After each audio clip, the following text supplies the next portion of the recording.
Halo teman-teman, perkenalkan nama saya Sander Broadglin El Sesamu. Saya dari Bisnis Digital dengan NIM 630502400069. Nah, pada kesempatan kali ini saya akan menjelaskan tentang aktivitas ekonomi dan bisnis pada masa Khulafa Ar-Rasyidun. Nah, ekonomi pada masa Khulafa Ar-Rasyidun menjadi fase penting dalam penerapan prinsip ekonomi syariah, terutama dalam pengelolaan sumber daya, distribusi kekayaan, dan kebijakan fiskal. Para khalifah menerapkan sistem berbasis tauhid, keadilan sosial, dan kesejahteraan umat melalui instrumen seperti Baitul Mal, zakat, kharaj, dan jizyah untuk menjaga keseimbangan ekonomi. Studi ini menganalisis konsep ekonomi Islam pada periode tersebut dan relevansinya dalam ekonomi modern dengan pendekatan studi literatur. Diharapkan hasil penelitian ini dapat menjadi model bagi pengelolaan ekonomi Islam yang lebih adil dan keberlanjutannya. Nah, di sini ada kebijakan ekonomi pada masa Abu Bakar As-Siddiq. Setelah wafatnya Nabi Muhammad, Abu Bakar menghadapi tantangan besar, termasuk perang Ridha atau perang melawan pembangkang zakat. Banyak suku Arab menolak pembayaran zakat yang merupakan salah satu pilar utama ekonomi Islam. Abu Bakar mengambil langkah tegas dengan memerangi mereka untuk memastikan keberlanjutan sistem zakat sebagai sumber utama pendapatan negara. Ia juga melalui membangun sistem keuangan yang lebih terorganisir dengan mendirikan cikal bakal Baitul Mal untuk mengelola dana zakat dan pajak secara transparan dan adil. Nah, di sini ada beberapa kebijakan umum yang di bidang perekonomian antara pengelolaan zakat. Abu Bakar mengalokasikan hasil pengumpulan zakat untuk pendapatan negara dan menyimpannya di Baitul Ma'al. Dia tidak menunda penggunaan dana zakat tersebut dan mendistribusikannya kepada seluruh umat Islam sesuai dengan prosedur yang telah ditetapkan. Selanjutnya, melatih dan menunjukkan penanggung jawab Baitul Mal. Nah, pada masa kepemimpinan Abu Bakar, terdapat beberapa masalah perekonomian yang mengurangi kestabilan kekhalifahan. Salah satu masalah utama adalah dampak dari perang Ridha atau pemberontakan yang terjadi setelah wafatnya Nabi Muhammad SAW. Selanjutnya ada transaksi berbasis syariah. Nah, Abu Bakar juga mewajibkan setiap kegiatan perdagangan menggunakan akad-akad yang sesuai dengan prinsip ekonomi syariah. Ini berarti bahwa transaksi harus dilakukan dengan adil dan sesuai dengan nilai-nilai Islam. Selanjutnya ada tokoh Umar bin Khattab. Nah, Umar bin Khattab ini ketika dia diangkat menjadi khalifah, ia mengumumkan beberapa kebijakan-kebijakan ekonomi yang akan dijalankan selama masa pemerintahannya. Yaitu yang pertama, negara mengambil kekayaan umum sesuai dengan syariah dan tidak mengambil hasil dari kharaj ataupun harta fai kecuali dengan mekanisme yang sudah sesuai dengan syariah. Yang kedua, negara menambahkan subsidi serta menutup hutang dan memberikan hak atas kekayaan umum. Pengeluaran yang ada harus sesuai dengan haknya. Yang ketiga, negara hanya menerima harta kekayaan yang berasal dari hasil yang sesuai dengan syariah. Yang terakhir itu negara harus menggunakan kekayaan dengan cara-cara yang sesuai dengan syariah. Selanjutnya ada Utsman bin Affan. Kebijakan ekonomi pada masa Utsman bin Affan meliputi beberapa langkah strategis yang dirancang untuk memperkuat perekonomian yang meningkatkan kesejahteraan masyarakat. Yang pertama itu ada ekspansi wilayah. Utsman melanjutkan ekspansi wilayah Islam yang meningkatkan pendapatan negara dari pajak dan harta transparan perang. Ekspansi ini membawa sumber daya tambahan untuk mengembangkan ekonomi. Yang kedua itu ada standarisasi mata uang. Ia memperkenalkan mata uang terstandarisasi seperti dinar emas dan dirham perak yang membantu meningkatkan efisiensi perdagangan di seluruh kekhalifahan. Yang ketiga ada perbaikan infrastruktur. Utsman memprioritaskan membangun infrastruktur termasuk jalan dan saluran irigasi untuk mendukung pertanian dan perdagangan. Yang keempat ada administrasi keuangan. Utsman mengembangkan sistem administrasi keuangan dengan menunjukkan petugas keuangan yang kompeten dan menerapkan standar akuntansi yang lebih baik. Yang keempat, kebijakan fiskal. Utsman menerapkan kebijakan fiskal yang melibatkan pengumpulan zakat, kharaj, dan jizyah secara efisien. Yang terakhir, pengembangan pertanian. Ia mendukung reklamasi tanah dan pembangunan bendungan untuk meningkatkan hasil pertanian, memastikan ketahanan pangan bagi masyarakat. Selanjutnya ada tokoh Ali bin Abi Thalib pada 656 sampai 661 Masehi. Di sini ada yang pertama itu ada reformasi administrasi. Nah, Ali melakukan reformasi administrasi untuk memperbaiki manajemen keuangan dan administrasi negara. Dia menghapus birokrasi yang tidak efisien dan memperbaiki sistem perpajakan untuk meningkatkan pendapatan negara. Yang kedua, pemerataan kekayaan. Nah, ia menerapkan kebijakan untuk memastikan pemerataan kekayaan di antara rakyatnya dengan perhatian khusus terhadap kesejahteraan masyarakat. Ali juga menerapkan kebijakan untuk memastikan pemerataan kekayaan di antara rakyatnya.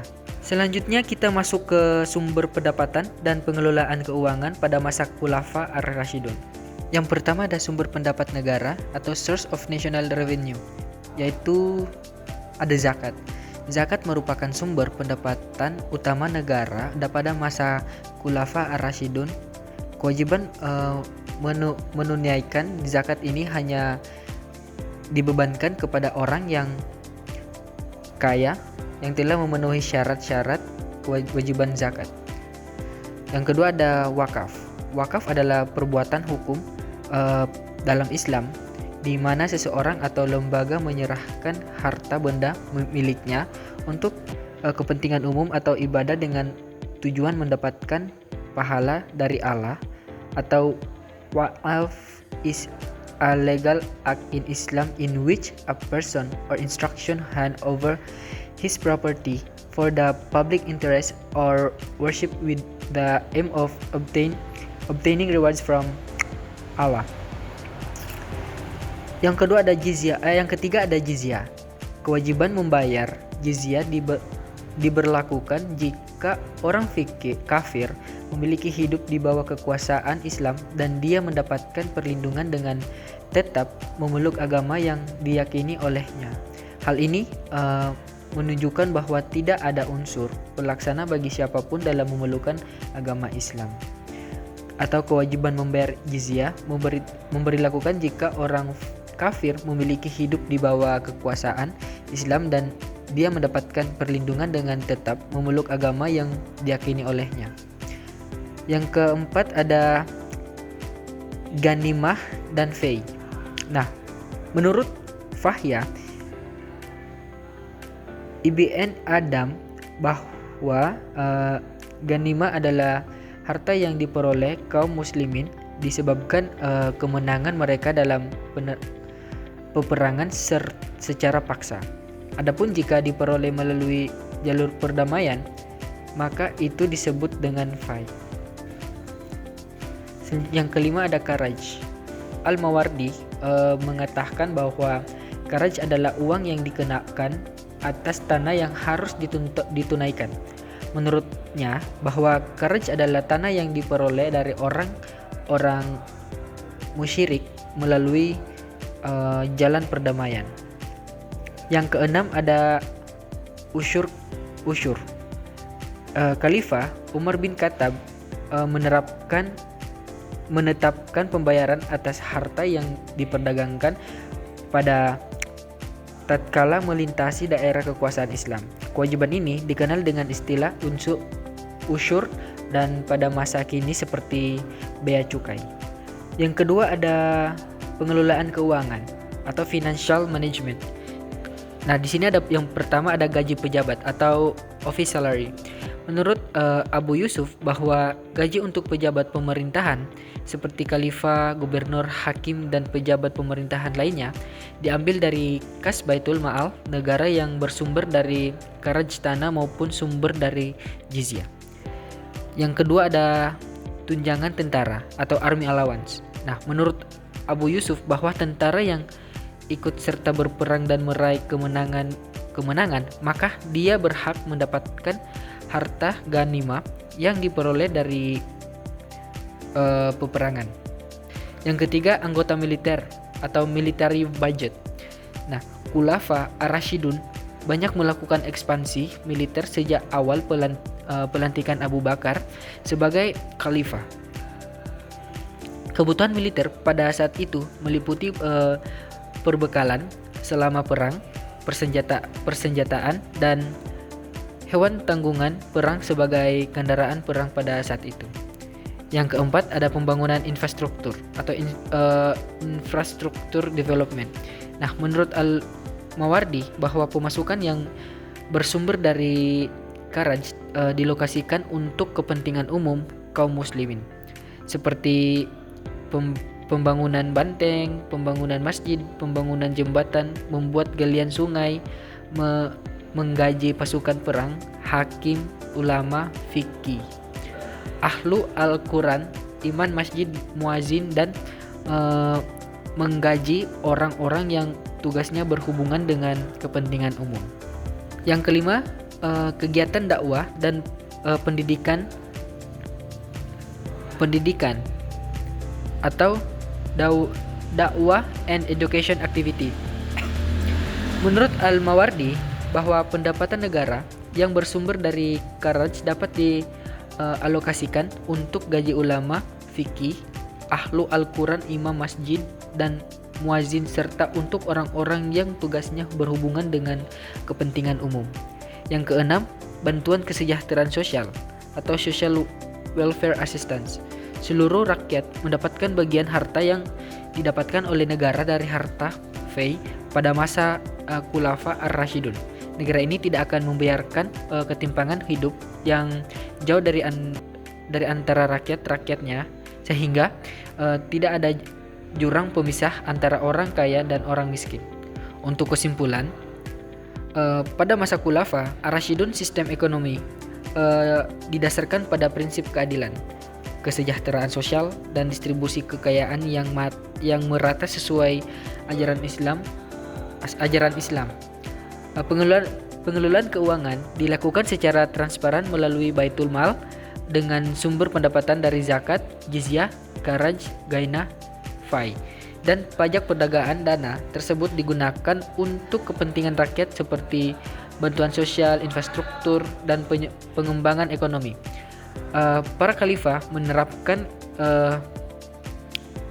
kebijakan yang mengutamakan keadilan dan pengawasan ketat terhadap keuangan negara.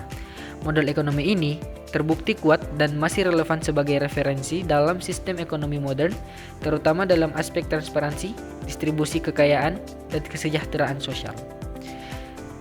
Mungkin sekian dari saya. Semoga video saya pada saat kali ini bisa bermanfaat bagi teman-teman. Sekian, terima kasih.